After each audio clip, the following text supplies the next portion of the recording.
तो friends welcome to pedagogical zone. तो आज आम डिस्कसन करवा रोच आमर जो ओडिया पेडागोजी ठीक अच्छे 25टा एमसीक्यू आम नहीं मल्टीपल चॉइस क्वेश्चन नहीं ताहाको आज आम डिस्कसन करवा। एक नंबर प्रश्न कौन कही ना प्राथमिक स्तर पाठ्यक्रम क्यों विषय पर अधिक गुरुत्व दि जाइए। ठीक अच्छे प्राथमिक स्तर पाठ्यक्रम क्यों विषय पर अधिक गुरुत्व दि जाइए ना ऑप्शन हूँ भाषा विज्ञान गणित ना साधारण ज्ञान। ठीक अच्छे तो प्राथमिक स्तर रे पाठ्यक्रम भाषा उपर ही अधिक गुरुत्व दि जाइए।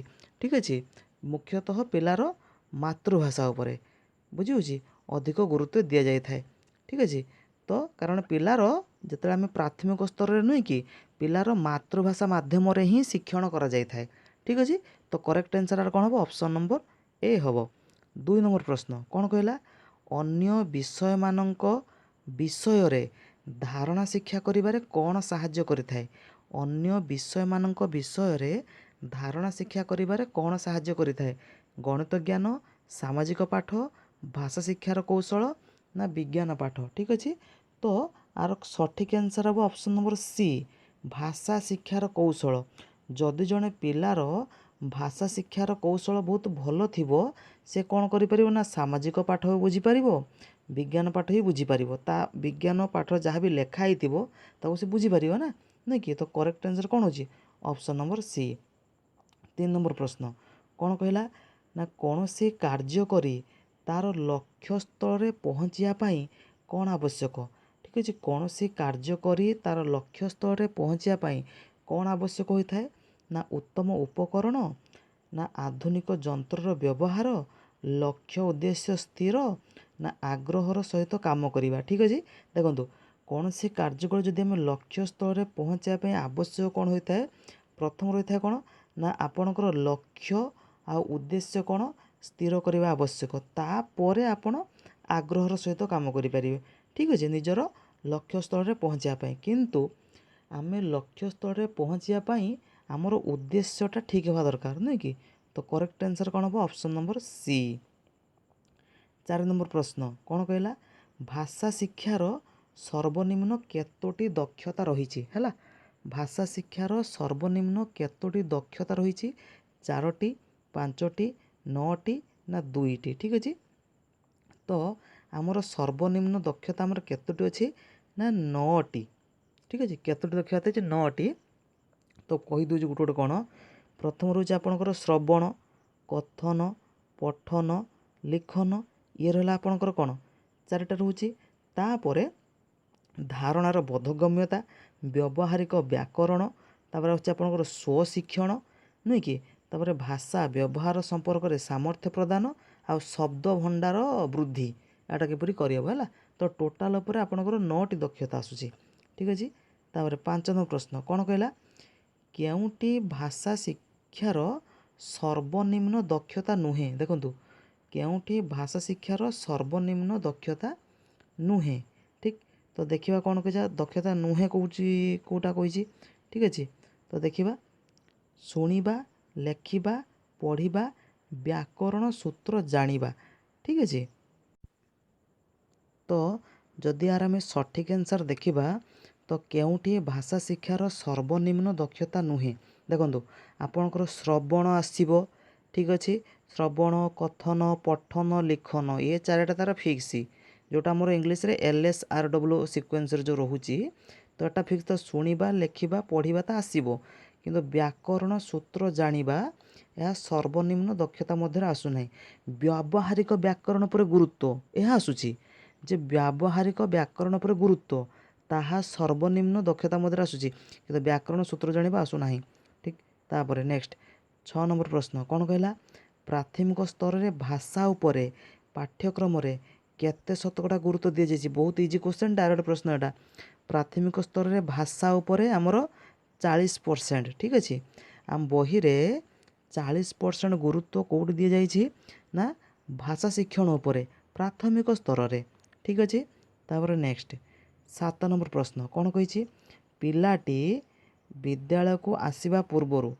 ठीक अच्छे पिलाटी विद्यालय को आसवा पूर्वर निज मातृभाषा विषय रे से कौन जानी थाए। ପିଲାଟି ବିଦ୍ୟାଳୟକୁ ଆସିବା ପୂର୍ବରୁ ନିଜର ମାତୃଭାଷା ସମ୍ପର୍କରେ କ'ଣ ଜାଣିଥାଏ? ଲେଖିବା, ପଢ଼ିବା, ସାହିତ୍ୟ ନା କିଛି ଶବ୍ଦ ହେଲା। ଯେତେବେଳେ ପ୍ରଥମ କରି ପିଲାଟି ସ୍କୁଲକୁ ଆସୁଛି ନିଜ ମାତୃଭାଷା ବିଷୟରେ ସେ କ'ଣ ଜାଣିଥାଏ? କିଛି ଶବ୍ଦ ହିଁ ଜାଣିଥାଏ, ନୁହେଁ କି? ତ କରେକ୍ଟ ଆନ୍ସର୍ କ'ଣ? ଅପସନ୍ ନମ୍ବର ସି ହେବ। ତାପରେ ନେକ୍ସଟ ପ୍ରଶ୍ନ କହିଲା 8 ନମ୍ବର କ'ଣ କହିଛି ନା ମାତୃଭାଷା ଶିକ୍ଷା ଦେବା ପୂର୍ବରୁ ଶିକ୍ଷକ ପ୍ରଥମେ କ'ଣ କରିବେ ହେଲା। ପିଲାକୁ ଯଦି ମାତୃଭାଷା ଶିକ୍ଷା ଦେବାକୁ ଶିକ୍ଷକ ଚାହୁଁଛନ୍ତି ତ ପଢ଼ିବା ପୂର୍ବରୁ ଶିକ୍ଷକ କ'ଣ କରିବେ? ପିଲାଟି କ'ଣ ଜାଣିଛି ତାହା ଜାଣିବେ, ନା ପିଲାଟି କ'ଣ ପଢ଼ିବ ତାହା ଜାଣିବେ, ପିଲାଟି ମାତୃଭାଷା ପାଇଁ କେତେ ଆଗ୍ରହୀ ତାହା ଜାଣିବେ, ନା ପିଲାର ପରିବାର ସମ୍ପର୍କରେ ଜାଣିବେ। ଦେଖନ୍ତୁ, ଯେତେବେଳେ ଆମେ ପିଲାଙ୍କୁ ଶିକ୍ଷଣ କରେଇଥାନ୍ତି, ଠିକ୍ ଅଛି, କୌଣସି ଶିକ୍ଷଣ କରେଇଥାନ୍ତି ତ ଆମେ କ'ଣ କରିଥାନ୍ତି? ପ୍ରଥମେ ନା ପିଲାର ବ୍ୟାକଗ୍ରାଉଣ୍ଡ ଦେଖିଥାନ୍ତି ହେଲା। ପିଲା କେଉଁ ବ୍ୟାକଗ୍ରାଉଣ୍ଡରୁ ଆସିଛି ତାହା ଦେଖାଯାଇଥାଏ ଫାଷ୍ଟ କଥା। ଦ୍ୱିତୀୟ କଥା କ'ଣ ଦେଖାଯାଇଥାଏ କହିଲେ? ଯାହା ବି ଆମେ ପିଲାଙ୍କୁ ପଢ଼େଇଥାନ୍ତି ପିଲାଙ୍କୁ ଗୋଟେ ଇଭାଲୁଏସନ୍ କରନ୍ତି, ତାକୁ କୁହନ୍ତି ଆପଣଙ୍କର ପ୍ଲେସମେଣ୍ଟ ଇଭାଲୁଏସନ୍ ବା ତାକୁ କୁହନ୍ତି ବ୍ୟବସ୍ଥାନ ମୂଲ୍ୟାୟନ ହେଲା। ଏହା ଅର୍ଥ ହେଉଛି କ'ଣ? ଯଦି ଆମେ ପିଲାଙ୍କୁ ପଢ଼େଇବା ଆମେ ଜାଣିବାକୁ ଚାହୁଁଛନ୍ତି ଯେ ଟିଚର ହିସାବରେ ଯେ ପିଲା କେତେ ଜାଣିଛି, ନୁହେଁ କି? ତ ସେଇ ହିସାବରେ ପିଲାକୁ ବିଭିନ୍ନ କୋଶ୍ଚେନ୍ ଆମେ ପଚାରି ପାରନ୍ତି, ନୁହେଁ କି? ତ ସେଇଟା କ'ଣ କୁହାଯାଏ ନା ପ୍ଲେସମେଣ୍ଟ ଇଭାଲୁଏସନ୍ ରହୁଛି ହେଲା। ତ ଏଇ ଇଭାଲୁଏସନ୍ ବିଷୟରେ କ୍ଲାସ୍ ଆଗରୁ ହେଇଥିଲା, ଆପଣମାନେ ଦେଖିପାରିବେ, ଠିକ୍ ଅଛି। ତ ଏଠି ଦେଖନ୍ତୁ ଅପସନ୍ ଏ ବି ରହୁଛି, ଅପସନ୍ ଡି ବି ରହୁଛି। କାରଣ ଡି ପରିବାର ବିଷୟରେ ଜାଣିବା ମାନେ କ'ଣ? ପିଲାର ବ୍ୟାକଗ୍ରାଉଣ୍ଡ କ'ଣ ଅଛି ନା ସେ ବିଷୟରେ ଜାଣିବା ପାଇଁ ଚାହୁଁଛନ୍ତି, ନୁହେଁ କି? ପିଲା କେଉଁ ଏନଭାଇରମେଣ୍ଟରୁ ଆସିଛି, ବୁଝିହେଉଛି? ତ ସେସବୁ ବିଷୟରେ ଜାଣିବାକୁ ହେଉଛି। ତ ଏହାର ମୁଁ ଆଶା କରୁଛି 8 ନମ୍ବର ଉତ୍ତର ପ୍ରାୟ ଆପଣ କମେଣ୍ଟ ସେକ୍ସନ୍ ଲେଖିବେ କ'ଣ ହେବ। 9 ନମ୍ବର ପ୍ରଶ୍ନ କ'ଣ କହିଲା? ମାତୃଭାଷା ଶିକ୍ଷାଦାନ କିପରି ହେବା ଉଚିତ? ମାତୃଭାଷା ଶିକ୍ଷାଦାନ କିପରି ହେବା ଉଚିତ? ତ ଦେଖନ୍ତୁ ଅପସନ୍ ଆମେ ଦେଖିବା କ'ଣ କହିଛି। ଜ୍ଞାନ ଭିତ୍ତିକ, ଆନନ୍ଦ ଭିତ୍ତିକ, ତଥ୍ୟ ଭିତ୍ତିକ ନା ସଙ୍ଗୀତ ଭିତ୍ତିକ। ବହୁତ ଇଜି କ୍ୱେଶ୍ଚନ୍ ଏଟା। ମାତୃଭାଷା ଶିକ୍ଷାଦାନ କିପରି ହେବା ଉଚିତ? ନା ଆନନ୍ଦ ଭିତ୍ତିକ ହେବା ଉଚିତ, ନୁହେଁ କି? ଆମେ ଯେତେବେଳେ ପିଲାଙ୍କୁ ଶିକ୍ଷଣ କରେଇଥାନ୍ତି 4ଟା କଥା ଉପରେ ଗୁରୁତ୍ୱ ଦିଆଯାଇଥାଏ। କ'ଣ କ'ଣ? ନା ଗୋଟେ ହେଉଛି ଆପଣଙ୍କର ଲକ୍ଷ୍ୟ କୈନ୍ଦ୍ରିକ, ଆହ୍ୱାନମୂଳକ, ପିଲା ଯେମିତି ସ୍ୱତଃସ୍ଫୂର୍ତ୍ତ ଅଂଶଗ୍ରହଣ କରିବେ। ତୃତୀୟ ହେଉଛି ଆନନ୍ଦଦାୟୀ, ଯେମିତି ମାନେ ଆନନ୍ଦଦାୟୀ ହେବା ଦରକାର ଶିକ୍ଷଣଟା, ନୁହେଁ କି? ତ କରେକ୍ଟ ଆନ୍ସର୍ କ'ଣ ହେବ? ଆନନ୍ଦ ଭିତ୍ତିକ। ତାପରେ ନେକ୍ସଟ କ'ଣ କହିଛି? 10 ନମ୍ବର ମାତୃଭାଷା ଶିକ୍ଷକ କେଉଁ ସ୍ତରକୁ ଆସି ଶିକ୍ଷାଦାନ କରିବେ? ମାତୃଭାଷା ଶିକ୍ଷକ ଯିଏ ଅଛନ୍ତି ପିଲାଙ୍କୁ ଯେଉଁ ପଢ଼େଇବେ ସେ କେଉଁ ସ୍ତରକୁ ଆସି ଶିକ୍ଷାଦାନ କରିବେ? ପିଲାର ସ୍ତରକୁ, ନା ନିଜର ଜ୍ଞାନ ସ୍ତରକୁ, ନା ପାଠ୍ୟପୁସ୍ତକର ସ୍ତରକୁ, ନା ପଠିତ ପୁସ୍ତକ ସ୍ତରକୁ, ଠିକ୍ ଅଛି? ତ ଶିକ୍ଷକ ପିଲାର ସ୍ତରକୁ ହିଁ ଆସି କ'ଣ କରିବ? ନା ଶିକ୍ଷାଦାନ ଆରମ୍ଭ କରିବ, ଠିକ୍ ଅଛି? ତ ଜାଣିଥାନ୍ତୁ ଜଣେ ଉତ୍ତମ ଶିକ୍ଷକ ହେବା ପାଇଁ 2ଟା ଜିନିଷ ମୁଖ୍ୟତଃ ଆବଶ୍ୟକ ହୋଇଥାଏ, 2ଟି। ଗୋଟେ ହେଉଛି ପ୍ରଥମେ ହେଉଛି ଆପଣଙ୍କର କଣ୍ଟେଣ୍ଟ ନଲେଜ, ହେଲା କି? ଟିଚରର ସେ ବିଷୟ ପ୍ରତି କଣ୍ଟେଣ୍ଟ ନଲେଜ କେତେ ଅଛି, ବିଷୟ ଭିତ୍ତିକ ଜ୍ଞାନ କେତେ ଅଛି। ଦ୍ୱିତୀୟ କଥା କ'ଣ ଆସିଥାଏ? ନା ଟିଚିଂ ସ୍କିଲ୍, ହେଲା କି?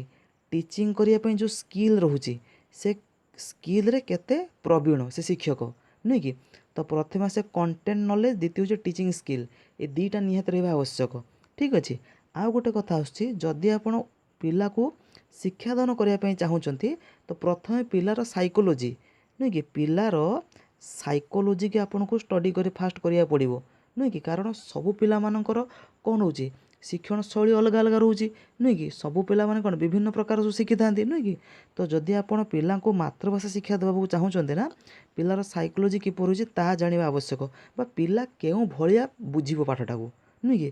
ତାହା ଜାଣିବା ଆବଶ୍ୟକ ହୋଇଥାଏ। ତ ଏଠି କ'ଣ ନା ପିଲାର ସ୍ତରକୁ ଆସିକି ଶିକ୍ଷାଦାନ ଆରମ୍ଭ କରିବା ଉଚିତ, ଠିକ୍ ଅଛି? ତାପରେ ନେକ୍ସଟ କ'ଣ କହିଛି? 11 ନମ୍ବର ପ୍ରଶ୍ନ କ'ଣ କହିଲା? ପିଲାଟି କହିଲା ବେଳେ କୌଣସି ଭୁଲ ଥିଲେ ଶିକ୍ଷକ କ'ଣ କରିବେ? ପିଲାଟି କହିବା ବେଳେ କୌଣସି ଭୁଲ ଥିଲେ ଶିକ୍ଷକ କ'ଣ କରିବେ? ଭୁଲକୁ ଚିହ୍ନଟ କରିବେ, ଭୁଲକୁ ବାଛି ଜଣାଇବେ, ନା ଭୁଲକୁ ଠିକ୍ କରିବାକୁ କହିବେ, ନା ପିଲାର ଭୁଲକୁ ସୁଧାରିବେ ଆଉ ନିଜେ ତାକୁ ବାରମ୍ବାର କହିବେ। ଏହି କ୍ୱେଶ୍ଚନଟା ବହୁତ ଥର ଆସିଛି ପରୀକ୍ଷାରେ, ହେଲା କି? ଏଇଟା ଆପଣଙ୍କୁ ଓଡ଼ିଆରେ ଆସିଛି, ତା ସହିତ ଆପଣ ଯେଉଁଟା ଇଂଲିଶ ମିଡ଼ିୟମ୍ ରହୁଛି, ହେଲା କି? ସେଥିରେ ମଧ୍ୟ କ୍ୱେଶ୍ଚନ୍ ବହୁତ ଥର ଆସିଛି। ତ ରିଜନାଲ୍ ବିଏଡ଼୍ରେ ବି ଥରେ କ୍ୱେଶ୍ଚନ୍ ଆସିଥିଲା, ଠିକ୍ ଅଛି? ତ କରେକ୍ଟ ଆନ୍ସର୍ ହେବ ଅପସନ୍ ଡି ହିଁ ହେବ। ପିଲାର ଭୁଲକୁ ଟିଚର ସୁଧାରିବ देन ताको एगेन रिपीटेडली ताको कहब बारंबार करी कहब ठीक करिकी ठीक अच्छे। नेक्स्ट हूँ आमर देखिए क्वेश्चन कौन रोचे नेक्स्ट रोचे कौन ठीक अच्छे। प्रथम क्वेश्चन रहा कौन ना पिला माननकु दल दल करी बसाई सेमानंक भितरे आलोचना करने को क्यों दक्षता विकास घटे थाए है। तो पिला मानक आम कौन करा दल दल करी पिला बसाई देले एमती मन चारिटा दल पिला माने बसुँच तो सेमानक मध्य कौन होची ना आलोचना करुँच पिला माने कौन करुँच ना आलोचना करने को सुजोग जो दौरान तांकर क्यों दक्षताटा विकास घटी थाए कहवा पढ़ा शुणा ना स्वशिक्षणर ठीक अच्छे।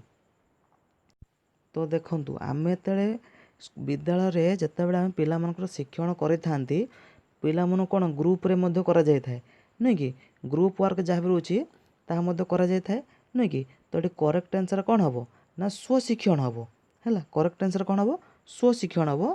तो स्वशिक्षण अर्थ हूँ कौन जितेबाला पिलाटी टीचर शिक्षक बिना पिलाटी शिक्षक बिना पाठ को बुझिकी निजे जे प्रयोग कला से पाठ को सेटा कौन कहुए ना स्वशिक्षण नुह कि पिला जो बेले बेले डिक्शनरी प्रश्नर गोटे शब्दर अर्थ पिला जापर ना तो पिला कौन कर डिक्शनरी निजे खोजिकी ता अर्थ पाईगला तो सहीटा स्वशिक्षण निजे निजे पिला शिखिला नुह कि तो एटा रोच कथा। द्वितीय कथा कर रोच कौन मनकर न्यूज़ पेपर पिला न्यूज़ पेपर पढ़ुची तो न्यूज़ पेपर पढ़ी कौन बहुत कथा जानुची तो यहाँ कौन स्वशिक्षण ठीक अच्छे।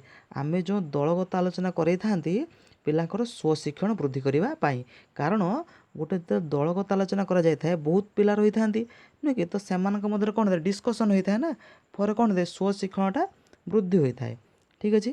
तापर नेक्स्ट पिला माननकु भाषा शिक्षा देवा बेले क्यों पंथाटी अनुकूल नुहे जिते बड़े पिला भाषा शिक्षा दौरान क्यों पंथाटी अनुकूल नुहे नुहे कही देखो नुहे कौटा गल्प कथन मध्यम करई पारिबा गीत बोलिबा वर्णना करवा नुहे कौटा ना मुखस्थीकरण सबु बेले मन रखिथिबे कदापि रूट लर्निंग मुखस्थीकरण कौन कह जाए ना रूट लर्निंग उपरे कदापि ध्यान देबे नाही पिला माननकु केबे कोनोसी मुखस्थ करेबे नाही टीचर हिसाब रे ठीक अछि।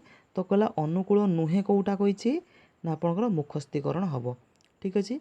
तापर नेक्स्ट क्वेश्चन कौन कहि लक्ष्य करबे एटा 15 नंबर कौन कहला भाषा शिक्षण पाई शिक्षक क्यों कार्य उपरे गुरुत्व देवे भाषा शिक्षण पाई शिक्षण क्यों कार्य उपरे गुरुत्व देवे टीचर क्यों कार्य उपरे गुरुत्व देवे ना पिला मानकर शिक्षण अंशग्रहण एटा तो गुरुत्व से देवे शिक्षकंकर अंशग्रहण पिला मानकर नीरवता श्रेणी रे शिक्षादान देखंतु जदि जड़े शिक्षक ये रहिले टीचर ठीक अच्छे आंक पाखर कौन रही ये सब पिला माने सब रहस्य मराई मन करते पिला माने ठीक अच्छे ये टीचर ये कौन कर पिला माननको शिक्षण करोचंती तो पिला मानकर कौन हम शिक्षण रे अंशग्रहण निहाती हवा आवश्यक ठीक अच्छे। जदि पिला माने नीरवता रहिले तामने जानी था हूँ निष्क्रिय शिक्षण आउ ताहा कदापि फलप्रद हो पारे नहीं सब बेले मन रखिथिबे एज ए टीचर हैला आपण जानिया चाहूँच ना पिला केते मोटिवेट अछंती किपर जानवे जानी ना जदि पिला आपन क्वेश्चन पचारुचंती सहज सब बाट एटा जदि आपण जहाँ पढ़ाऊँच पिला जदि आपन को क्वेश्चन पचारुचंती से टॉपिक रिलेटेड ठीक अच्छे ताने जानी था पिला पाठ बुझुचंती पिला मोटिवेट अछंती हाटा सक्रिय शिक्षण हो गला। जदि पिला माने खाली नीरवता हो गले नीरव होइक रहिले से शिक्षण फलप्रद हो पारिबो नहीं हाटा निष्क्रिय शिक्षण तो यह आसीबो नहीं। तो यार करेक्ट आंसर कौन हम ना पिला मानकर शिक्षण रे अंशग्रहण हवा निहाती आवश्यक ठीक अच्छे। तापरे नेक्स्ट प्रश्न कौन कही भाषा शिक्षण पाई जो चारोटी कौशल आमर आवश्यक होता है कौन L listening speaking reading writing तो सर्वप्रथम प्रथमटा कौन लिसनिंग कौन लिसनिंग माने कौन शुणा बा श्रवण तो करेक्ट आंसर कौन हम ऑप्शन नंबर बी हम ठीक अच्छे। नेक्स्ट तापर कौन देखा कौन कही भाषा शिक्षण पाई शिक्षक क्यों उपकरण व्यवहार करेंगे देखंतु भाषा शिक्षण पाई शिक्षक विभिन्न प्रकार उपकरण व्यवहार करते कारण टीचिंग लर्निंग मटेरियल जो रोचे टीचर चाहिए पिला मानकर भाषा शिक्षण पाई विभिन्न प्रकार टीएलएम से यूज करि परिबो ठीक है। ऑप्शन देखिबा चक अक्षर तालिका फ्लैश कार्ड ब्लैक बोर्ड है मुख्यतः कॉमनली आमे साधारणतः आमे मुख्यतः हेतले आमे टीचिंग करे थांती तो फ्लाश कार्ड ही बेसी आम यूज करती मुख्यतः माने नॉर्मली फ्लाश कार्ड ही बेसी यूज होता है पिलामानकर कौन शिक्षण कराइबारे। तो ऑप्शन नंबर बी।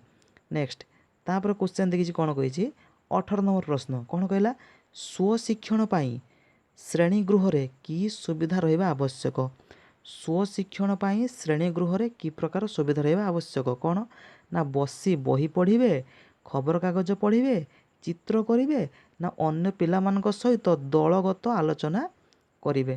ठीक अछि अन्य पिलामानक सहित कौन दलगत आलोचना करिवे हैला। तो देखंतु जेतेबेले आमे स्वशिक्षण कथा उठंती सेतेबेले अर्थ होची कौन पिला निजे निजे शिखंती नुहे कि पिला कौन आत्मनिर्भरशील जोटा आत्मनिर्भरशील सेटा हबार कौन सुविधा आसी थाए नुहे कि। तो आमे जदि लक्ष्य करिबा अन्य पिलामानक सहित दलगत आलोचना ही पिला करि पारिबो स्वशिक्षण रे पिला खबर कागज भी पढ़ी पारिबो मन संवादपत्र हो विभिन्न शिशु पत्र पत्रिका हो हैला एहा पिला निजे पढ़िला ही तार स्वशिक्षण होई पारिबो। ठीक अछि ये रोचे बहुत कथा रोचे बड़ लोक जो महापुरुष मानकर जीवनी संग्रह महापुरुष मानकर जीवनी जो रोचे बायोग्राफी जोटा रोचे कौन संग्रह कर पिला जदि पढ़िबो तो ताहा भी स्वशिक्षण रे आसुछि। तो यार एनसार मध्य ऑप्शन नंबर बी भी होची ऑप्शन नंबर डी मध्य आसुछि ता सहित पिला बसी बही जो निजे पढ़ुछि ताहा भी स्वशिक्षण मध्य आसी जाउछि निजे निजे बसी बही पढ़ुछि। किंतु आर जदि करेक्ट आंसर हम लक्ष्य करिबा मैक्सिमम आंसर कोटा जदि कोटा बेसी देखौछि ऑप्शन नंबर डी ही रहउछि दलगत भाବରେ आलोचना। ठीक अछि तापर नेक्स्ट 19 नंबर प्रश्न कौन कहला कौन सी सरल आदेश को बुझिया पाई पिला क्यों दक्षता हासिल करिवो। कौन सी सरल आदेश को बुझिया पाई पिला क्यों दक्षता हासिल करिवो कहिबा पढ़िबा शुणिबा लेखिबा। ठीक अछि तो करेक्ट आंसर कौन रहउछि कौन शुणिबा। शुद्ध भावे सरल वाक्यर पुनरावृत्ति करिया बहुत सहज क्वेश्चन एटा कौन कहिछि ना शुद्ध भावे सरल वाक्यर पुनरावृत्ति करिबा आउ थरे कहिबा पुनरावृत्ति करिया मन आउ थरे कहिबा हैला सरल वाक्य को आउ थरे कहिबा तो कौन होछि ऑप्शन नंबर सी कहिबा। ठीक अछि नेक्स्ट तापर जे क्वेश्चन कौन कहिछि 21 नंबर प्रश्न कौन कहला शिशुर केउ प्रवृत्ति लिखन रे सहायक था लेखिबारे को प्रवृत्ति को हेल्प करथाय अनुकरण करिबा कांदिबा हसिबा सोइबा। देखंतु यार करेक्ट आंसर होछि ऑप्शन नंबर ए हबो अनुकरण करिबा। गोटे छोटे एग्जांपल माध्यम रे बुझी देबा मने करंतु एइटा होछि आपनकर कोन हस्ताक्षर दृष्ट लिखन रे एटा हस्ताक्षर होछि तो पिला माने कोन हस्ताक्षर एमिति लेखन लेखंतिनी तो जो पिला माने हस्ताक्षर लेखंती ऊपर किछि कोन वाक्य लिखि दिया हला सेटा को देखि कोन तळे लेखा जाए तो पिला माने कोन कले ऊपर वाक्य को अनुकरण करी करी चलले ना जोटा तांकर लिखन रे सहायक हैला नै कि। तो correct answer cone option number A हबो। ठीक अछि तापर नेक्स्ट 22 नंबर केउ शिक्षा माध्यम रे साहित्य प्रति आग्रह सृष्टि होता है साहित्य प्रति आग्रह सृष्टि केउ शिक्षा माध्यम रे गणित मातृभाषा विज्ञान ना सामाजिक शिक्षा बहुत सहज क्वेश्चन मातृभाषा माध्यम रे ही आमे साहित्य प्रति आग्रह सृष्टि करि परिबा। ठीक अछि 23 नंबर प्रश्न कौन कहला निज देशर ऐतिह्य और संस्कृति विषय रे परिचय लाभ करिया पाई। ठीक अछि केउ विषय शिक्षा द्वारा संभव होता है आम देशर ऐतिह्य आ संस्कृति विषय रे जानिया पाई कोउटा हेल्प होता है ना मातृभाषा उपन्यास केउ विषय साहाय्य करता है कविता ना पुराण। ठीक है देखंतु आमर जो भाषा शिक्षण रहुछि ता मधुर पुराण भी आसी थाए ता मधुर कविता भी आसी थाए ता मधुर उपन्यास भी आसी थाए तो करेक्ट आंसर कौन हबो ऑप्शन नंबर ए मातृभाषा।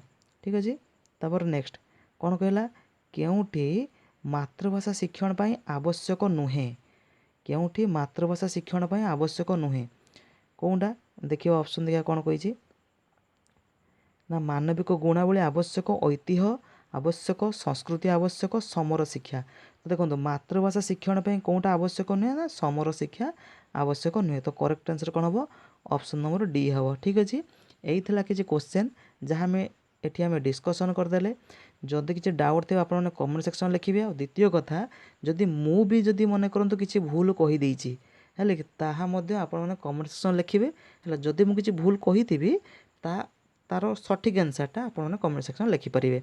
ठीक अच्छे।